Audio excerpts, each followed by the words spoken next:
Good morning!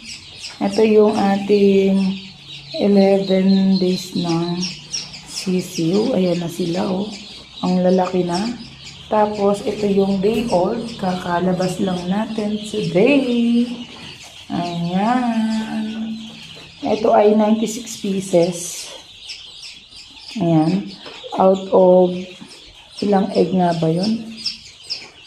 Parang 104 eggs. Tapos 96 yung na ginsisiw. Merong hindi tumuloy na ilan.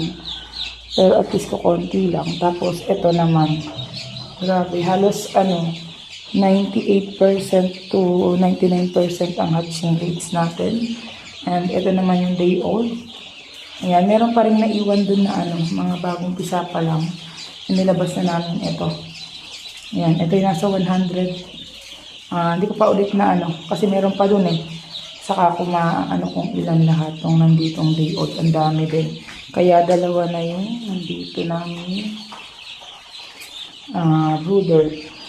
Ito yung ating mga kusot na nakalagay. Ito after 3 days saka natin lalagyan ng kusot or shredded paper. Ayan, sobrang healthy nila, oh. Thank you, Lord. Kaya sa mga naghanap ng sisiw, ayan, PM lang.